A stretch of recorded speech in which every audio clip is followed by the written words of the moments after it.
¿Qué tal? Buenas de nuevo. Continuamos con el segundo punto de vista, ¿no? Hemos visto el punto de vista de empresa y ahora pues vamos a pasar al de las ciudades, ¿no? Donde tenemos, bueno, pues 4 ciudades representativas. En los últimos años pues se han hecho bastantes actuaciones relacionadas con temas de ciudad inteligentes, como es Valencia, donde bueno, fue una de las que empezó el primer proyecto de Smart City, la primera gran licitación sobre temas de ciudades inteligentes, pues se hizo en Valencia.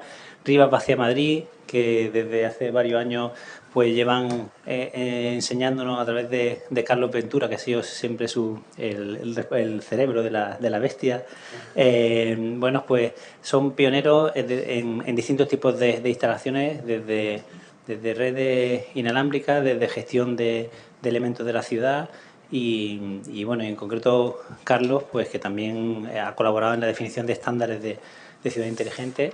Y tenemos también a Sevilla, nuestra hermana del eje Málaga-Sevilla, con César, con quien también hemos coincidido en muchos eventos, y que bueno, pues también en los últimos años pues lleva haciendo algunas actuaciones interesantes de gestión de IoT y recientemente con temas de seguridad y de vigilancia que iremos viendo a lo largo de la mesa, ¿no? Entonces, los temas con los que lo hemos centrado, por marcarlo un poquito y a ver lo que nos da tiempo, vamos a intentar ajustarnos al horario que teníamos. Bueno, pues como la jornada está centrada en temas de seguridad y privacidad en la ciudad inteligente, y consideramos que los puntos relevantes para hablar son, por un lado, el tema de seguridad en general y también ciberseguridad, donde se verán bueno, pues distintos temas, desde la videovigilancia a la implantación del Esquema Nacional de Seguridad.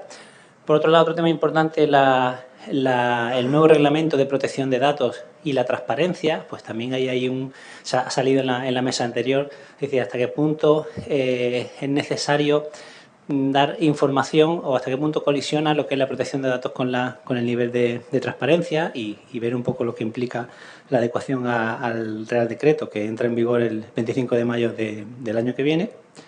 Luego, otro tema importante, si hablamos de ciudad inteligente, es el tema de las plataformas de ciudad. Es decir, cada vez las ciudades van creciendo, hay más sistemas, hay más personas, y bueno, pues es casi una tendencia obligatoria tener una plataforma que permita integrar esa información, ¿no? Y parte importante de lo que alimenta esa plataforma son todo lo que se conoce como Internet of Things, que bueno, ya hemos visto que son todos los distintos sensores y dispositivos que pueden tener problemas de seguridad importantes, ¿no?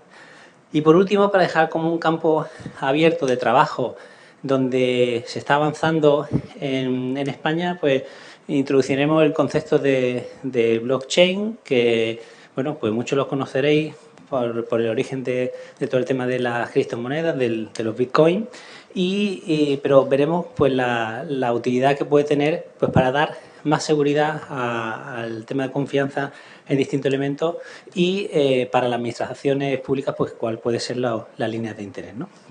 Entonces, con esas 4 líneas de trabajo, pues bueno, vamos a empezar, por ejemplo, con Ramón. ¿Qué tal? Muy buena. Bueno, ha salido en la primera ponencia hablando de los distintos temas como WannaCry. Entonces, cuando hablamos de seguridad en las administraciones públicas, todos nos acordamos de ese día, ¿no? Del día de WannaCry, que significa quiero llorar. Entonces la pregunta sería, ¿llorasteis mucho en Valencia y alrededores con ese día? Se lloró sobre todo en los alrededores. Yo creo que en el tema de seguridad es uno de los aspectos que quizá lo que hacemos desde las administraciones públicas menos transparencia deberíamos demostrar, ¿eh? Punto número 1. Punto número 2, menos todavía de ser demasiado transparentes en este tema con lo que hacemos, menos todavía sacar pecho, porque sabemos que la seguridad suele caer por el elemento más débil, y todas las administraciones tenemos seguro algún elemento vulnerable. En nuestro caso, y sin pretender hacer ninguna de las dos cosas que he dicho que tenía que hacer, tomamos una serie de precauciones. La primera precaución, cuando vino el mogollón de saberlo el mismo día, pues publicamos para todos los trabajadores municipales, pues un correo electrónico de concienciación, que tuvieran mucho cuidado con lo que abrían a nivel de documentos que estaban adjuntos a mensajes. Y por otro lado, pues lo que es un aspecto más TIC, pues tener en cuenta que nuestro antivirus soportaba el WannaCry en aquellos sistemas operativos que estaban más actualizados. Por ejemplo, a nosotros del parque de ordenadores, de 3.500 ordenadores que tenemos en el ayuntamiento, pues creo que todavía nos quedan pues del orden de 300 o 400 XP. Windows sabéis que no da actualizaciones, pero ese día se sacó un parche para WannaCry y ese día mismo parcheamos el WannaCry y no hubo ningún problema. Por tanto, lo que os quiero decir es que si tenemos una infraestructura de seguridad correcta, si tenemos un buen sistema de actualización y de trasladar todos aquellos parches que vengan en tiempo real a todos los ordenadores de la casa, pues en principio y en nuestro caso la única influencia que tuvo es que 2 ordenadores sí que perdieron sus datos personales de los 3.500 que os digo que tenemos.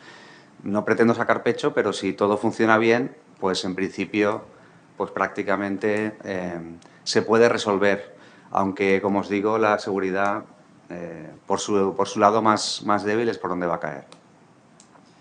Muy bien, muchas gracias. Bueno, es que cuando estamos hablando de seguridad, de ciberseguridad, hay varias líneas que atacar, ¿no? Por un lado, todo lo que es la parte de protección, vamos a protegernos pues teniendo actualizados todos los sistemas operativos, intentando hacer adecuación al esquema nacional de seguridad, tener sistema anti-spam.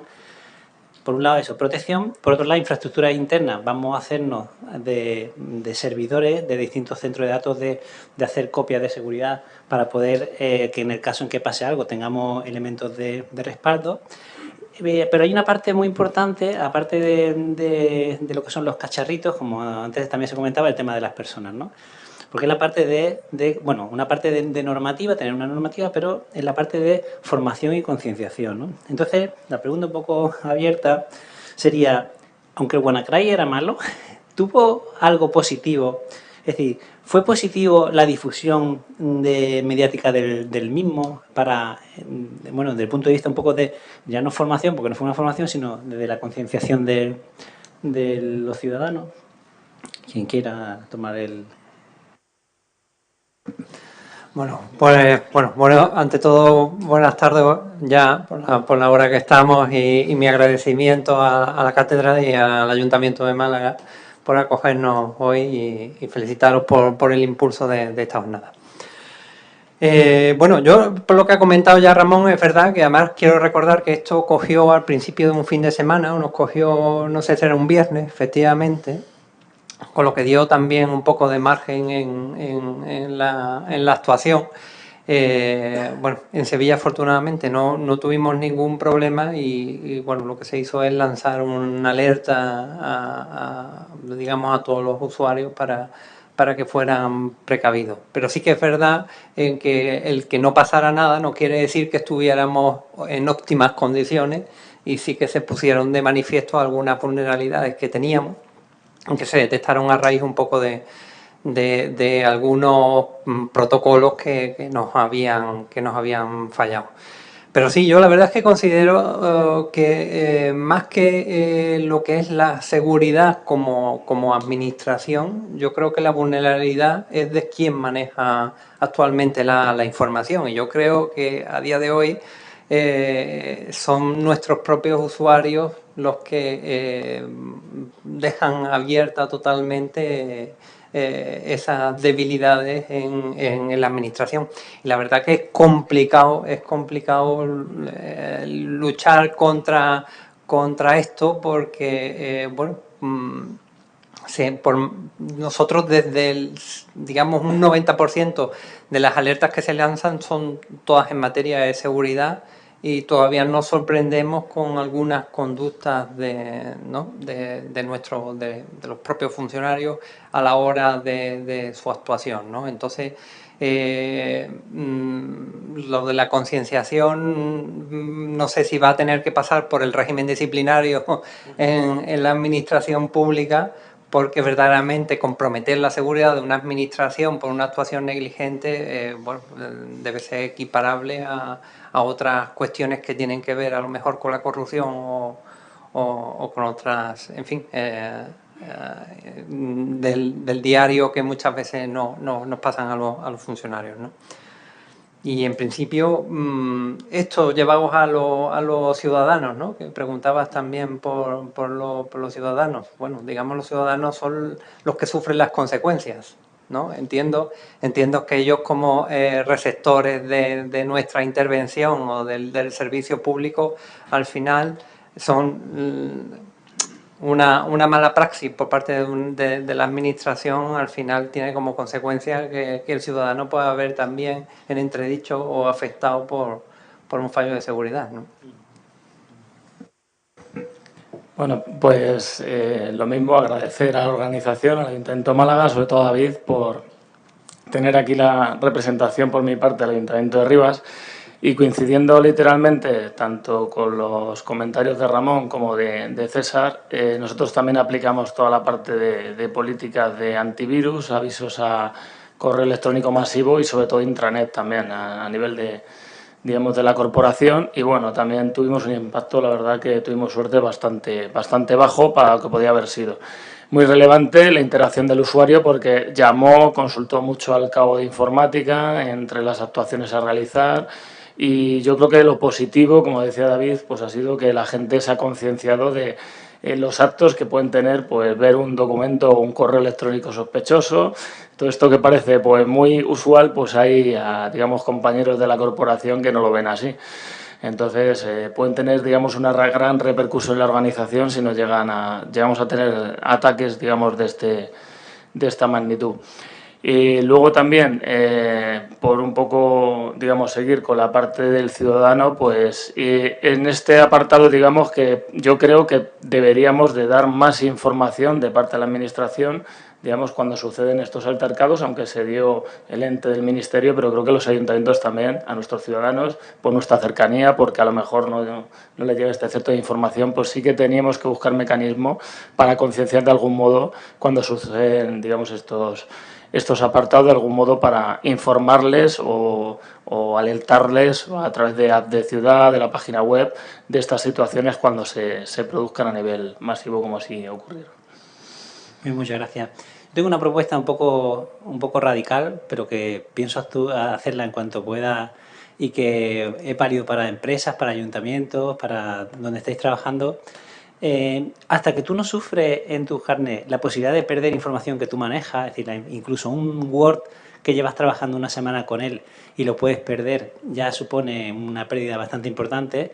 Hasta que tú no sufres eso, no te conciencias realmente por muchas charlas que te den, ¿no? Entonces hay una propuesta que creo que puede ser interesante, es generar un spam interno, tipo correo de los que hemos visto antes, y que cuando alguien pinche en el enlace, hay distintos niveles de maldad, ¿no? Pues puede ser desde que te salga una recomendación de si tuviese sí o un documento real, pues entonces habrías perdido toda tu información. Desde eso, hacerle de verdad, bloquearle al usuario ese su cuenta de acceso, y hasta que no tenga un compromiso delante del responsable superior que tenga de hacer un curso de formación en el tema de seguridad, pues no dejarlo que acceda a sus máquinas, ¿no? Bueno, ese puede ser un poco el extremo, pero conseguiríamos que los que caigan serían los que probablemente caerían si fuese desde fuera, ¿no? Y eso en paralelo a todo el tema de protección de firewall, de protección de antivirus, etcétera, ¿no? Pero bueno, la parte de seguridad no solamente es tema de ciberseguridad, sino también, pues con todo lo que estamos viendo de distintos tipos de ataques yihadistas, pues hay problemas de seguridad en la calle y bueno, Sevilla yo creo que está haciendo alguna cosita para intentar proteger sobre esto, ¿no? Pues sí, bueno, ya a raíz de los atentados que se estaban produciendo efectivamente en distintas capitales europeas y más cercanos el de Barcelona, y bueno, y también, aunque no es solo motivado por los atentados, sino por el nivel de alerta que venía establecido, bueno, todos nos podemos imaginar que no iban a quedar solo las medidas en poner macetones en la vía pública o otro tipo de barreras, ¿no? Desgraciadamente aquí vamos por detrás de la delincuencia o del terrorismo y se van poniendo parches en este sentido. No digo que poner macetones sea un parche, porque lo considero necesario si con ello se incrementa el nivel de seguridad y la sensación, sobre todo la sensación de seguridad de los ciudadanos. Pero sí que es verdad que todos pensábamos que lo que se venía encima es nuevas tecnologías y un gran hermano mirando a todo el mundo intentando descubrir dónde está el terrorista. Nosotros tuvimos una experiencia bastante desagradable, no afortunadamente en este tema del terrorismo, pero sí de lo que supone en las grandes concentraciones en la vía pública, y fue en la Semana Santa del año pasado. Bueno, para los que no conozcáis la Semana Santa en Sevilla, es muy parecida a la que tiene Málaga y digamos que aglutina a muchísima gente en la calle. Nosotros tenemos de toda la Semana Santa, tenemos un día que es muy crítico, que es la madrugada del jueves al viernes, y es crítico por el diseño que tiene la propia Semana Santa, donde digamos se forma un círculo perfecto entre todas las hermandades en el casco histórico, y se produce en horario totalmente de noche. Bueno, pues propio de las concentraciones y de la oscuridad que en muchas de las calles existe por el paso de las hermandades, que esto es una curiosidad en Sevilla, que es que al paso de una hermandad se apaga el alumbrado público, con los consiguientes problemas que eso tiene.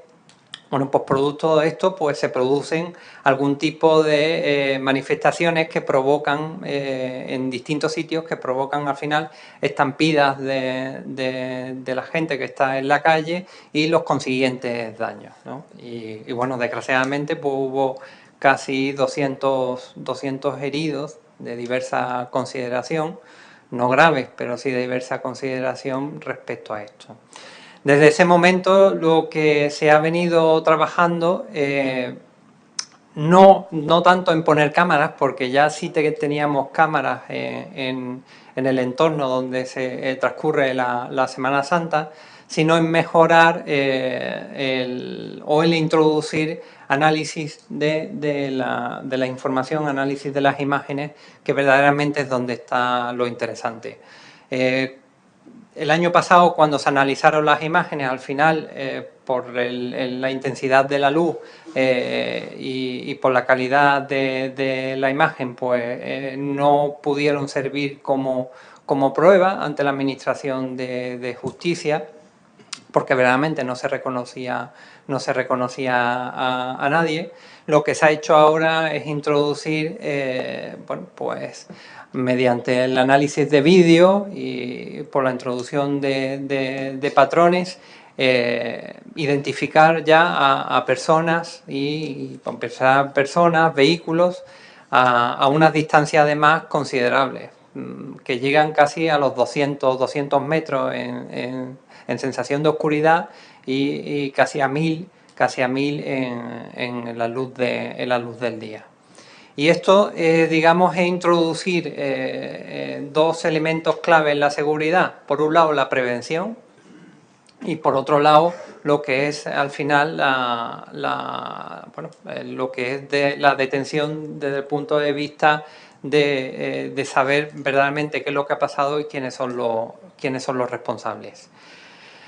El proyecto que se está llevando a cabo y que tendrá, que ahora está funcionando como piloto y que tendrá su plasmación en la próxima Semana Santa, es una combinación tanto del análisis del vídeo como de la telegestión de la iluminación. Aunque nosotros ya tenemos telegestión desde este punto de vista, con la sustitución de las luminarias, sí que es verdad que hasta ahora el gobierno de ese alumbrado no iba parejo al de la seguridad, y eran dos elementos totalmente distintos. Ahora lo que vamos lo que se está realizando ahora es digamos, bajo una plataforma Smart, la posibilidad de hacer un gobierno único del análisis de vídeo y de la iluminación. Y otro elemento que también es muy importante, como se podrán imaginar, que es el conteo de personas para poder aforar las calles y las plazas. Esto fue una novedad también el año pasado, la posibilidad de, bueno, se hacían cortes selectivos cuando se veía que tanto alguna calle, alguna plaza tenía niveles altos de personas. Se quiere introducir también el tema de cierta megafonía para poder lanzar mensajes. Esto último todavía no se ha aprobado, puede ser que no sé si se llegará a término, pero sí que es verdad que los resultados que estamos dando, porque bueno, en Sevilla hay eventos prácticamente toda la semana de mucha acumulación de gente en la calle, y resultados son espectaculares, la verdad. Son espectaculares. Incluso se han podido pequeños robos que se habían producido en la vía pública en horas que no se estaba vigilando, y que a la vista de las denuncias cursadas, pues se ha conseguido encontrar al ladrón, ¿no? O sea, que ha sido espectacular. Yo creo que es un ejemplo claro de aumento de la seguridad, comprometiendo, eso sí, la privacidad, de la que ahora supongo que hablaremos, aunque en este caso es con una finalidad pública, y además dentro del segmento de las fuerzas y cuerpos de seguridad del Estado, que es algo que también contempla la norma, ¿no? Muy bien, muchas gracias, César. Bueno, y entonces, las administraciones públicas hay alguna herramienta con la que podamos guiarnos? Es decir, ¿cómo podemos llegar a ser más seguras? Hay algo que se llama Esquema Nacional de Seguridad, ¿no? ¿Me cuenta un poquito de qué va? Bueno, la primera adecuación en el Esquema Nacional de Seguridad es tener una buena seguridad perimetral y una buena seguridad de puesto de trabajo. Luego nosotros hemos hecho una estrategia de seguridad basada en 3 temas principales. Uno, una propia adaptación al Esquema Nacional de Seguridad, que lo que ha sacado es una serie de resultados. Primera, que todo lo que hemos hecho nos está sirviendo luego para el Reglamento General de Protección de Datos, porque la antigua ley que teníamos de protección de datos estaba muy enfocada a ficheros y ahora está muy enfocado a tratamiento, pero es que el Esquema Nacional de Seguridad ya está enfocado al tratamiento. Por tanto, todo lo que se ha hecho en ese aspecto ya es positivo para todo lo que hemos avanzado. En nuestro caso, pues lo que sacamos es, en la adaptación al Esquema Nacional de Seguridad, una nueva política de seguridad de la información, un manual de seguridad que desarrolla dicha política y un montón de normativas de uso interno, pues normativas desde protección de instalaciones, acceso a Internet, correo electrónico, seguridad en el uso de dispositivos móviles, utilización de recursos del sistema de información, hasta 14 o 15 documentos de normativa que han sido aprobados por el Pleno Municipal, que se ha distribuido a todos los trabajadores y que hacemos formación y concienciación de la misma, y a través de ellos es lo que todo el mundo tiene claro, cómo tiene que utilizar un correo electrónico, cómo tiene que utilizar un intranet o un Internet para que las cosas funcionen bien.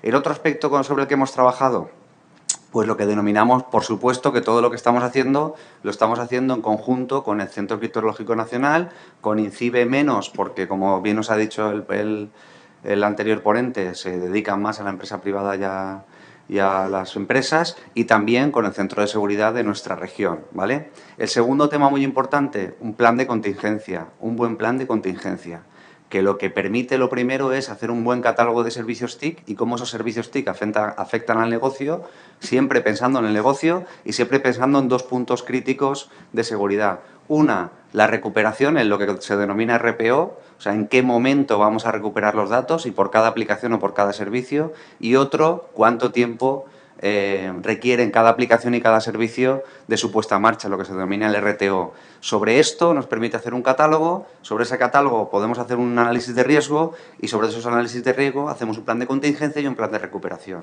Con eso, al final, ¿qué tenemos? Pues tenemos preparada la casa con todos los mecanismos de seguridad, intentamos prevenir la seguridad, y con todos los mecanismos de contingencia intentamos cumplir los RTOs o los RPOs, como os he dicho anteriormente, cada uno con el servicio que tiene que afectar. Y por último, y de forma callada, que no lo saben prácticamente ni ni los responsables municipales hacemos cada 2 años una contratación muy menor, con muy poco dinero, de detección de vulnerabilidades, tanto externa como interna. Permitimos que unos señores de una empresa, con absoluta seguridad, se metan en nuestra red municipal y nos detecten vulnerabilidades. Y lo consiguen. Os quiero decir que uno de los principales puntos externos fue a través del wifi y uno de los principales puntos internos fue, pues nosotros, por ejemplo, el Ayuntamiento como el de Valencia tiene más de 400 servidores de aplicaciones. Pues un solo servidor de aplicación que estaba mal securizado, nos obtienen los usuarios y password del administrador y a través de ahí obtienen el usuario y password del administrador de todos los servidores municipales.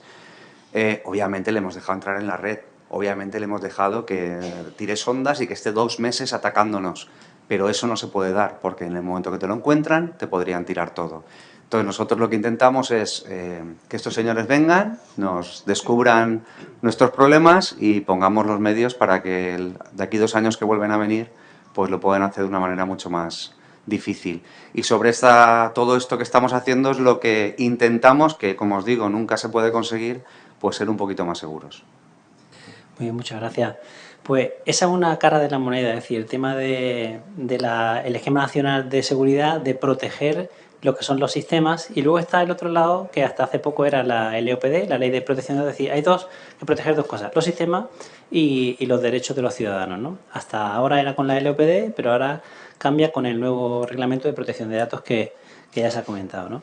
Entra en vigor el 25 de mayo y el problema es que no es fácil adaptarse, es decir, tiene muchas implicaciones en las organizaciones, como la primera, que parece sencilla, como nombramiento del delegado de protección de datos. Pero el delegado de protección de datos no puede decir Pepito, sino tiene que ser alguien que cumpla una serie de requisitos. Hay una formación que se está empezando a dar a través del INAP, y el cambio principal que hay con respecto a la LOPD, bueno, hay muchos cambios, pero uno de los más relevantes es que, como decía antes Ramón, ahora ya no solamente se publican, tenemos este fichero que hay que proteger, sino tenemos este fichero que se va a utilizar para este uso y para este tratamiento. Entonces, el ciudadano te autoriza a que ese fichero lo uses para un uso en concreto. Si quisiera usarlo para otro uso distinto, otros tratamientos, tendrías que pedir de nuevo nuevas confirmaciones, ¿no? Además, también tienes que ser capaz la administración de poder demostrar el cumplimiento a autoridades de control de que tú estás cumpliendo este nuevo reglamento. Y las sanciones, pues para empresas, para administraciones, espero que, bueno, que no sean así, pueden llegar a hasta 20 millones de euros o hasta el 4% del volumen de negocio, ¿no? Entonces, la pregunta, con todas estas complicaciones un poco abiertas, quien quiera cogerlas, ¿pensáis que estaremos preparados para el reglamento de protección de datos? ¿Estáis realizando alguna actuación concreta en esta línea? A ver, ¿qué estamos haciendo nosotros? Pues preparados, obviamente, pues no, y para eso existen empresas para que nos ayuden a prepararnos. Ya os digo que en seguridad hay mucho que hacer y pues una de las cosas es ya prepararnos para este nuevo reglamento. Fijaos que ni siquiera todavía existe una guía de adaptación al propio nivel nacional, ¿vale?, de la propia Agencia Española de Protección de Datos, para por lo menos intentar cumplir una serie de objetivos para adaptarte a este reglamento general. Nosotros lo que hemos hecho pues nos hemos cogido al CENIL francés y ellos sí que tienen 6 etapas sobre las que intentar, y en breve lo tendremos a nivel nacional, pero por lo menos a nivel francés pues ya está. Y hay 6 etapas principales. La primera, como decía David, es designar al responsable. Nos preocupa menos porque tenemos hasta mayo del 18 y además puede ser una persona, puede ser una empresa privada, incluso ese propio responsable, puede ser un órgano de decisión a nivel municipal, pero sí que empieza a preocuparnos pues determinar el tratamiento de datos personales. Eso sí que es importante porque cambia, como os decía, de la concepción antigua. Priorizar, por supuesto, las acciones. Para cualquier tratamiento de carácter personal nos piden un informe de riesgos y esto es uno de los temas que tenemos que empezar a saber cómo trabajarlo, a tener las metodologías para ello. Y luego los 2 temas fundamentales sobre los que pivota cualquier acción que ya estaba en el esquema nacional y que ahora también. Uno es organizar procesos internos y en esa organización de procesos internos lo que más nos preocupa, 1, protección de los datos personales desde el diseño y por defecto. Y eso es complicado de narices, iba a decir otra cosa. Transparencia e información al afectado. Esto sí que realmente empieza la cosa a funcionar. Nos empiezan a dar las suficiencias como para estructurar todo aquello que tenemos hacia una estructura bastante más consistente. Me explico. Sí o sí las TIC vienen. Sí o sí obtenemos cada vez más información del ciudadano. Sí o sí tenemos cada vez una versión más de 360 del ciudadano. Pero es que aparte la ley no lo pide. Nos pide que seamos capaces de ofrecer servicios al ciudadano de todos aquellos puntos donde tengamos una relación con él. Y por tanto, si nos lo está pidiendo la ley nueva 39, pues no podemos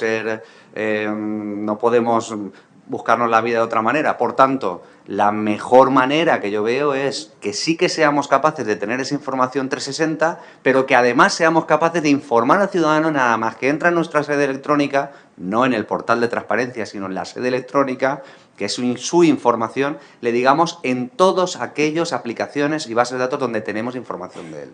Y eso es lo que nos está pidiendo. Y por último, pues toda la previsión de violaciones de seguridad.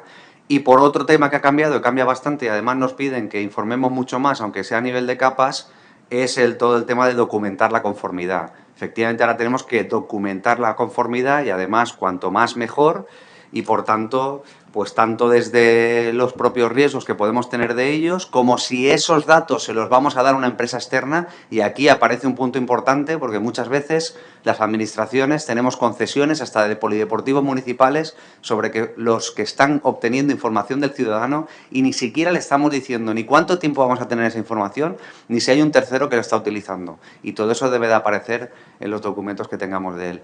Pues bueno, pues queda mucho por hacer y todavía estamos en pañales. Bien, muchas gracias. Y bueno, todo esto de la transparencia, que ahora pues tenemos que impulsar todos los portales de transparencia y ser muy transparente. Antes vimos el caso ese de la central de hidráulica, que bueno, el exceso de transparencia podía suponer ciertas debilidades, pero también cuando hablamos de transparencia, y César como coordinador de transparencia del Ayuntamiento de Sevilla, ¿habéis tenido algún conflicto entre transparencia y protección de datos? ¿Y dónde podríamos definir los límites entre una cosa y otra, ¿no? Bueno, efectivamente, los límites ya te digo yo que son imprecisos, son bastante imprecisos. Y son precisos porque además nuestro marco jurídico también lo es. Para empezar, la Constitución española establece en su artículo 18 el derecho a la intimidad como un derecho fundamental, pero lleva el acceso a la información, lo saca, digamos, del título de derechos fundamentales y se lo lleva al 105, que bueno, parece que no está igual de protegido. Por lo tanto, en la primera balanza parece que pesa más la protección de datos que la propia transparencia. Sí que es verdad que en el consenso internacional que hay es de equiparar ambos derechos.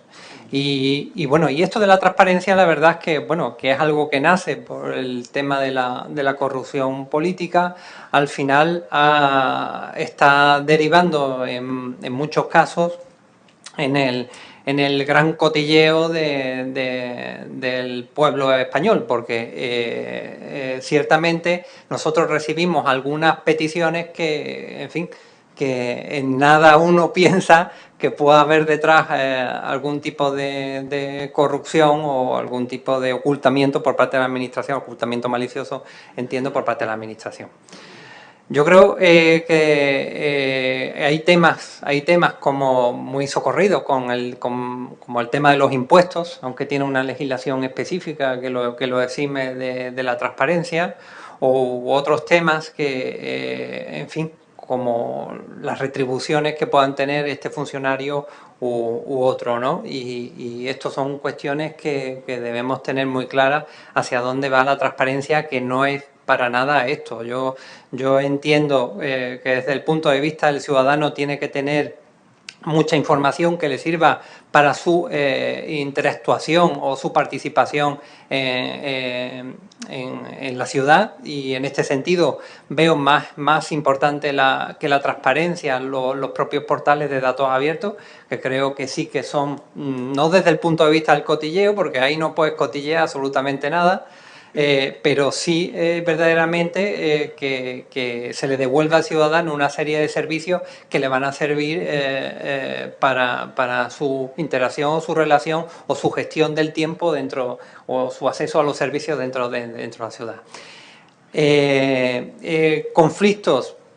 Por ejemplo, nosotros estamos llevando a cabo algo que nunca se había planteado, que es anonimizar el DNI de un funcionario o la firma de un funcionario. Ya con la firma electrónica es verdad que aparecen datos ahí que pueden terminar en la intimidad propia del empleado que está firmando. Y en ese sentido sí que estamos actuando. No obstante, tengo que decir también que es verdad que hace 10 años las administraciones tenían muchísima información de los ciudadanos. Cuando aterrizan las redes sociales, os puedo asegurar que hay otras compañías, y además no españolas, que tienen más información que la propia administración. Y sin embargo los ciudadanos actúan con total libertad y entregan sus datos a estas compañías. Y entiendo que ese vicio no se ha trasladado a exigencia a la administración. Coincido con Ramón, bueno, el Ayuntamiento de Sevilla os puedo asegurar que tampoco está preparado tal como establece el reglamento. Intentaremos correr lo máximo posible, aunque la administración, a pesar de que ya llevamos 2 años de adaptación, la administración siempre deja para el último día. Esto pasó en el 2007 y ha pasado en el 2015 y por tanto bueno, veremos a ver cuando esto eche a andar si verdaderamente este reglamento, que espero que se cumpla por la tranquilidad de los ciudadanos, al final termina desbaratando el otro lado que es la transparencia, ¿no? Muy bien, muchas gracias. Sí, eso cada vez que descarguéis alguna aplicación simplemente de foto y veáis que pide, se necesita acceso a internet, acceso al teléfono, acceso a todos tus contactos, y a lo mejor podéis pensar que parte de la protección de datos está ahí en el aire, ¿no? Bueno, cambiando de tema, y aquí tenemos bueno, pues uno de los mayores expertos en temas de plataforma de ciudad, como comentaba al principio. Es decir, dentro de la ciudad inteligente, toda esa parte de conexión de dispositivos implicará en breve pues, una forma nueva de gestionar parte de los activos de la ciudad. Y Carlos pues, ha sido el responsable del grupo de trabajo de AENOR para definir bueno, lo que sería la plataforma de ciudad estándar en el CTN 178. Entonces sí me gustaría que nos contara un poco en qué consiste esa definición, ¿no? Sí, pues dentro del CTN 178 lo primero es cómo nació esta idea, que nació a través de la Red Española de Ciudades Inteligentes, con el objetivo de que todas las ciudades pudiéramos normalizar de algún modo esta tan ansiada interoperabilidad de una forma segura, por supuesto, de toda la información, con el objetivo final de que le vamos a facilitar la vida al ciudadano, ¿no? Que supongo que en las administraciones nuestro objetivo principal debería ser, o debe de ser ese. Entonces, a partir de ahí se habló con la Secretaría de Telecomunicaciones y Sociedad de la Información, que ahora ha cambiado de nombre, ahora es SESIAT, pues se propuso crear un comité de normalización para generar y que en él estuvieran las empresas. Por lo tanto, se constituyó este comité a través de AENOR, en el cual pues ya hay, creo que son 23 normas disponibles, y entre las que una de las más relevantes pues está la que comentaba David, de plataforma de ciudad. Esta plataforma lo que permite es, digamos, ser el cerebro, es un gran middleware que integra todos los sistemas, digamos, que pueda haber en la ciudad. Desde lo que has comentado anteriormente, César, por ejemplo, lo que hacen con el tema de alumbrado inteligente, con analítica de vídeo, o puede acabar con cualquier otro sistema, y sobre todo hacer interoperable en tiempo real y en analítica para poder hacer, digamos, tratamiento de la información a través de un Big Data para sacar nuestras conclusiones, y también poder, digamos, compartir entre ciudades esos ansiados datos o información, que si me saco en un futuro un abono de transporte, pues me valga entre cualquier comunidad. Eso es muy utópico, pero en vehículo eléctrico, por ejemplo, en compartición de sistema de bicicleta pública entre ciudades, otros elementos pues que realmente fueran únicos y fáciles de usar para los ciudadanos. A partir de aquí os quería comentar, y un poco atando un poco de lo que hemos estado anteriormente, pues en esta ciudad hay un gran cantante que es Manu Carrasco. Hace un mes pasado, pues fue en el mes de junio, En las ventas, una semana antes suspendía el concierto. El plan de seguridad no se cumplía. Entonces pensaron en la ciudad de Rivas por cercanía y nos propusieron que si podíamos mover rápidamente todos los medios para que este gran cantante de esta maravillosa ciudad pues pudiera cumplir con su objetivo de ejercer el concierto. Entonces, ¿esto qué lo permite? Pues primero, tener una ciudad que realmente esté preparada con las infraestructuras y servicios para poder acometer. Sobre todo a nivel de seguridad y emergencias, como el sistema de seguridad es tan amplio, Rivas tiene un sistema innovador basado en 4G de comunicación de seguridad y emergencia, coordinas grandes masas de personas, en este caso vinieron unos 16.000 personas, tiene un aforo total de hasta 20.000, ¿vale? Pero está limitado por el plan de seguridad de 16.000 y se pudieron, digamos, generar perfectamente sin ningún conflicto y la coordinación de todo el evento en cuestión de una semana. Esto es otro amplio concepto de la seguridad que permite que los ciudadanos que han estado en esa zona puedan hablar con su móvil, algo que parece tan obvio, pues las ciudades, en el tema de seguridad, tenemos que planificar todas las infraestructuras y servicios de telecomunicaciones, de alumbrado, de riego, de todos los que podamos tener para coordinar estas actuaciones o futuras que se pudieran ejercer y, sobre todo, dar al final esa solución del ciudadanos de toda España que venían y que pudieron, por ejemplo, disfrutar de este concierto. Una situación de nevada que no se están produciendo lamentablemente durante estos años, no está lloviendo, una situación crítica, pues tener estos medios e infraestructuras son los que hemos conseguido normalizar en muchos apartados en el Comité de Normalización. 11 de ellos están irregulados, desde redes de transporte, de videovigilancia, de agua, de sistemas de riego. Todos esos existen ya normas generadas que las ciudades podemos compartir y las empresas en los cuales pueden, digamos, ejercer el tratamiento de estas normas para realizar las construcciones, digamos, en las diferentes ciudades a nivel nacional y que, sobre todo, en esta norma de plataforma de ciudad ha tenido un gran reconocimiento a nivel internacional.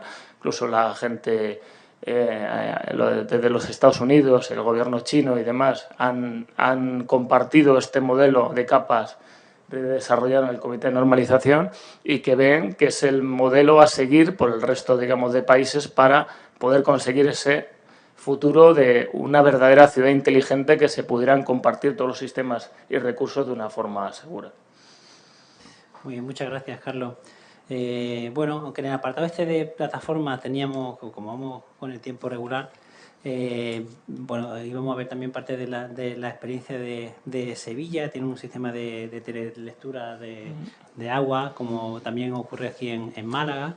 Interesante si podéis ver un poco de la aplicación. Dice, bueno, ¿y solamente sirve la lectura para verla y para que la empresa tenga facilidad de obtener la información del agua de una forma más sencilla? Bueno, pues si miráis el periódico de hoy, veréis que, por ejemplo, en Málaga, en EMASA, va a utilizar el tema de la lectura de contadores inteligentes para personas que viven solas, para ver, bueno, pues si a lo mejor lleva 2 o 3 días sin usar el agua, a lo mejor es que se ha caído o le ha pasado algo en la casa, ¿no?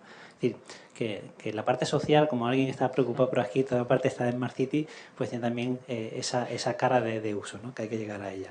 Y solo para terminar el último tema, simplemente enunciar lo que sí me gustaría que si cuando dentro de un par de años sea algo que todo el mundo conozca, si esta es la primera vez que os suena, pues que os acordéis. Bueno, en una charla de seguridad que dieron allí en Málaga, pues habló del blockchain, ¿no? No sé si todo el mundo sabe lo que es blockchain o lo ha escuchado o no. Bueno, pues de una forma muy breve. Es decir, para terminar, eso, el blockchain es una de las tecnologías que dentro de los informes tanto de Gartner como de otras consultoras de tecnología están dentro de las tendencias en las que se hablará en los próximos años y está muy ligada con todo el tema de ciberseguridad. De hecho, apareció como un soporte seguro para poder tener una criptomoneda, ¿no? Una moneda que era el Bitcoin. Y ese fue el origen, orientado solamente al tema de poder intercambiar información de una moneda, pero se ha dado un paso, es decir, con esa misma infraestructura, pues, ¿qué es lo que hace? Lo que hace es que permite de una forma distribuida que no haya solamente un tercero de confianza, como por ejemplo ahora nos pasa con nuestros bancos, ¿no? Si pensáis, ¿cuánto dinero tenéis vosotros en el banco? Es decir, tú tienes el dinero en el banco que te dice la página web del banco o el cajero automático. Si tu cajero dice que tienes 5.000 euros o 20.000 o 1.000.000 de euros, sí, ojalá tengáis mucho de eso, es porque te lo dice el banco. Porque tú tienes confianza en tu banco que te guarda tu dinero. Pero si mañana llega y te dice que tienes cero, no tienes forma de demostrar al banco que no es así. Es decir, tú estás confiando en un tercero, ¿vale? ¿Qué es lo que intenta hacer el tema de estas redes? Pues que la confianza no sea en un único tercero, sino que sea en una red distribuida de distintos elementos por todo el mundo, ¿no? Es complejo, el llegar a comprenderlo bien cuesta, yo tampoco lo termino de entender después de haber leído mucho sobre el tema pero se basa, la importancia es que la información que aparece en los nodos es como se llama blockchain, es como si fuera una cadena donde cada vez que se hace una transacción en esa red, se cifra y se guarda de una forma que el siguiente elemento de información que se pone a continuación impide que nadie pueda coger y acceder y modificar algunos de los datos que están en esa red, ¿no? Bueno, y aparte de para el dinero, ¿para qué puede servir? Pues nos sirve como si fuera una especie de fedatario distribuido, ¿no? Y aunque el origen era ese, como decía, Bitcoin, hay 4 líneas principales que están relacionadas con identidad digital, activos digitales, los smart contracts y aplicaciones distribuidas. Donde todos los temas con los que se pueden ver son desde temas de IoT, de auditoría, es decir, de auditoría, de notaría, cuando yo quiero comprar una casa, la relación de compra-venta, el contrato, si ese contrato lo guardamos dentro de una red de blockchain, pues ese contrato queda ahí de una forma que es difícil, aunque yo rompa el papel, de decir que no existe, ¿no? Para controlar la cadena de suministro, por ejemplo, todo el tema de voto electrónico, que eso no afecta a la administración electrónica, todo el tema de voto electrónico, pues es otra de las líneas que también permite esa seguridad de tener la información distribuida. Todo eso con muchos controles de seguridad, servicio de pago, de control de stock, de registro de propiedad, de ticketing, es decir, está abierto a muchísimos campos, ¿no? ¿Y en qué situación estamos? Pues hay un par de redes internacionales. Está la red que trabaja con Bitcoin y la red de Ethereum. Y en España hay una iniciativa muy importante que se llama la iniciativa Alastria, que se presentó el día 17 a nivel nacional en distintas ciudades, donde hay más de 70 empresas, grandes empresas españolas, que están intentando iniciar una red que sea una red para España, para utilizarla, es decir, una red de blockchain donde todos los intercambios de documentos, de información que hemos enunciado ahí, pues permiten trabajar de una forma segura a nivel nacional, ¿no? Entonces, eso es algo que ahora mismo suena un poco todavía lejano, pero que en breve lo tendremos. Y entonces, no sé si de lo que conocíais vosotros en la parte de identidad digital o de smart contracts, de contratos con el ciudadano, ¿habíais pensado alguna cosa? Es decir, de lo que habéis escuchado, alguna iniciativa. Ya un poco con esto terminaríamos la mesa.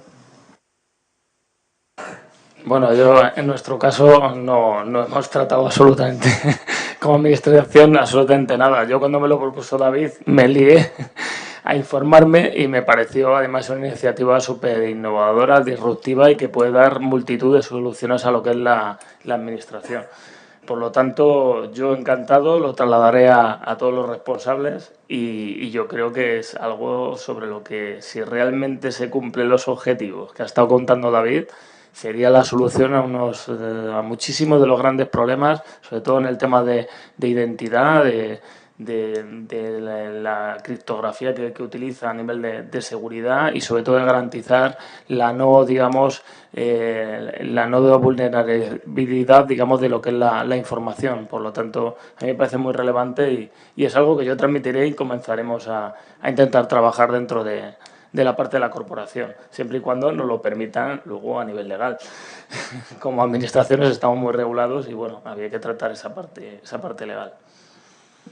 Muy bien, pues nada, si queréis ya estamos casi fuera de tiempo, permitimos un par de preguntas.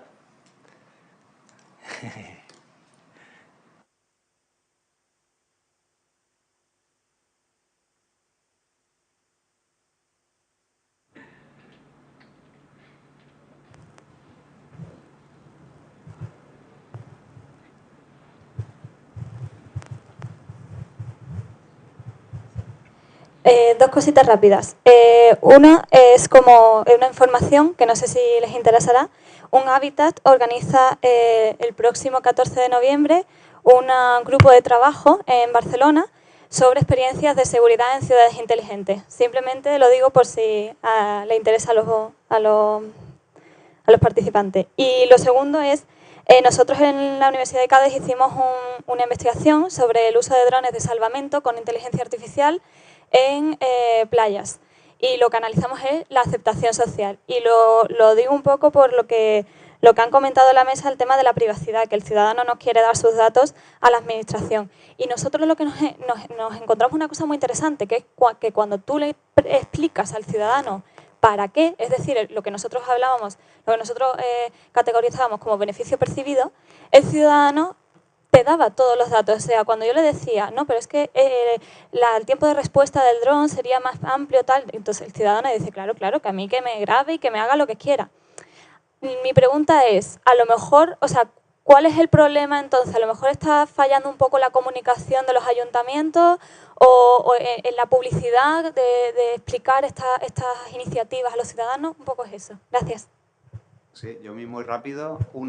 Esto de la ciudad inteligente va a introducción de las TIC a la gestión, si puede ser integrada, de ciudad, con obviamente un único objetivo principal: transformar las ciudades a un desarrollo sostenible e inteligente de las mismas, sobre indicadores cuanto más abiertos mejor. Nosotros estamos trabajando, como todos nosotros, en las agendas urbanas 2030 y lo que nos preocupa es ser capaces de introducir las TIC para medir indicadores internacionales de si estamos haciendo poluciones o que ciertas actividades políticas generan una cosa u otra. Con lo cual, absolutamente trabajamos para eso, no trabajamos para otra cosa. Somos técnicos, pero ingenieros que intentamos mejorar la vida de los ciudadanos. Y en segunda parte, absolutamente de acuerdo. Lo que pasa es que estamos creando en un mundo que se nos crece muy rápido. Yo estoy totalmente de acuerdo contigo que si somos capaces de gestionar bien los datos, si iniciamos las aplicaciones teniendo en cuenta esos aspectos de seguridad y pidiendo la conformidad ciudadano, yo te aseguro que en el futuro cercano, o mi visión, que es muy humilde, pero mi visión de esto es que los ciudadanos, igual que ahora la mayoría estamos contentos de tener una policía que nos salve, no vamos a tener ningún problema a que nuestras administraciones, con un uso clarito de lo que vamos a hacer con los datos y con qué finalidad, no van a tener ningún problema en dárnoslo. Muy rápidamente también. Está claro que de lo que estamos hablando también es de cultura organizacional y de cambio organizacional a la hora de, digamos, adecuar las organizaciones a la tecnología o al uso de la tecnología que se hace. La pregunta es muy concreta. En vuestra experiencia, ¿habéis sufrido un proceso de gestión del cambio en vuestras organizaciones organizado para conseguir esto o desde los servicios de informática habéis asumido ese rol pase lo que pase? Bueno, pues vamos, en el caso de Sevilla, bueno, Sevilla es un sufridor como administración de un tamaño considerable en esto de la gestión del cambio y sí que es verdad que bueno, es algo vital para efectivamente la implantación de lo que es la transformación digital en el concepto general. El modelo de productividad, digamos, o el modelo de trabajo, de organización, tiene que cambiar radicalmente al establecido actualmente.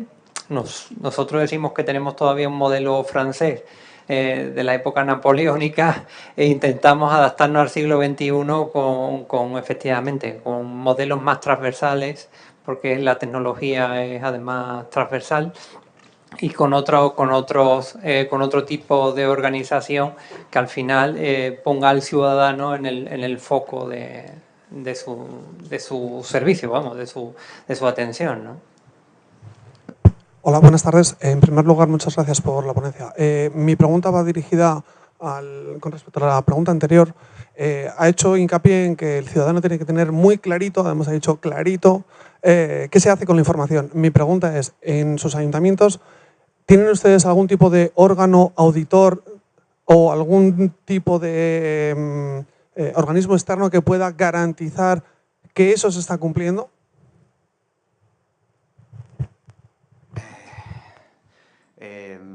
La voluntad funcionarial es hacer todo lo mejor posible cumpliendo todos los derechos y libertades de los ciudadanos.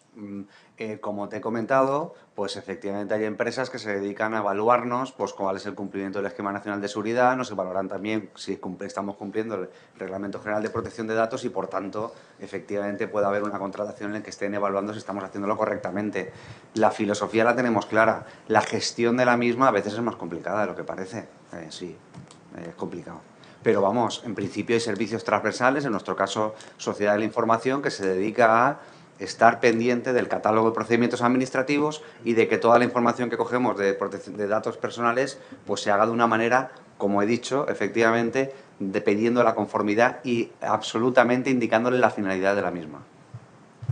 Aunque nos faltan cosas, por ejemplo, el tiempo que vamos a necesitarla o si se lo vamos a dar a terceros, porque eso aparece en el reglamento y vamos cambiando y adaptándonos como podemos. Esto de la Smart City no es de hoy para mañana, ¿eh? Hay que transformar los servicios municipales y cada una de las contratas intentar obtener la información para cumplir esos indicadores socioeconómicos y medioambientales.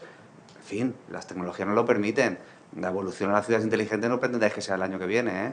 No porque hay tantísimas cosas que hacer que, en fin, es complicado, ¿eh? Pues ya la última pregunta y muy sí, breve. un par de reflexiones muy breves. La verdad, la mesa está compuesta por integrantes de lujo, ¿no? Porque al final representan precisamente a ciudades absolutamente punteras en esto de las Smart Cities. Y por eso referentes en toda una evolución habida en esta materia. Sin embargo, detecto, me ha parecido deducir de una de las intervenciones, que esos enormes avances que ustedes representan no van de la mano a veces de un interés tan preeminente a la hora de garantizar, por ejemplo, y es una de las cuestiones, el tema de los tratamientos de datos de carácter personal. La cuestión es, ¿no se está avanzando mucho dejando de lado esas otras patas que son esenciales en una evolución razonable? Veíamos en la mesa previa una pregunta que me parecía acertadísima. ¿Qué es antes, el huevo o la gallina? ¿Qué debemos hacer antes? ¿Garantizar la privacidad y la seguridad y a partir de ahí el diseño de las ciudades inteligentes? ¿O diseñamos ciudades inteligentes y después ya nos planteamos si el tratamiento de datos, como muchas otras cuestiones, si ya tenemos que aplicar medidas por si hay a lo mejor algún riesgo de que le roben la identidad a alguien? Esa sería una reflexión y después me gustaría ver si pudieran incidir mínimamente en análisis que se hayan hecho precisamente en la concienciación de los ciudadanos, también en el uso de los recursos tecnológicos que tienen y en la implementación de medidas de seguridad desde la propia configuración de dispositivos, algo muy elemental y muy básico. Y es que la no tenencia de personas suficientemente formadas y concienciadas en esta materia puede provocar, a mi juicio, la potenciación de la brecha digital y la generación de una parte de la sociedad, por desconocimiento, especialmente vulnerable. Se ha luchado mucho contra la brecha digital favoreciendo la conectividad de la sociedad, pero no ha ido, en todo caso, aparejado de esa formación estrictamente necesaria desde mi particular punto de vista. Y eso, a mi juicio, tiene un riesgo importante de generar parte de una población especialmente vulnerable. Bueno, solo empezando por el final, hay el primer ponente de esta mañana de INCIBE.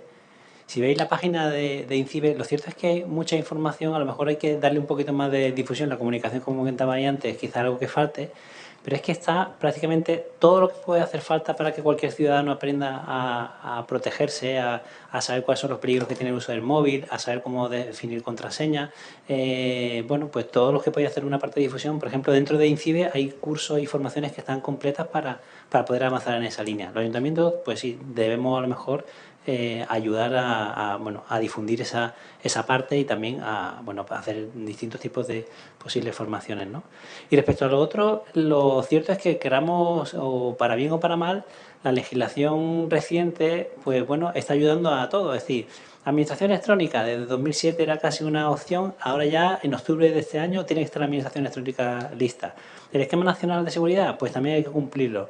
El Reglamento de Protección de Datos, pues nos parezca mejor o peor al definir la ciudad, hacer cualquier uso de datos del ciudadano, la ley también nos está obligando a trabajarlo. Es decir, que bueno, sea una buena noticia, ¿no? Es decir, independientemente del posible interés, que como decía Ramón, pues el ideal del funcionario de administración es que es simplemente trabajar para el ciudadano, pero bueno, pues también si hay una ley por detrás que te pega cachiporrazos, pues eso ayuda a que todo lo que se piense pues vaya orientado a cumplir eso, ¿no?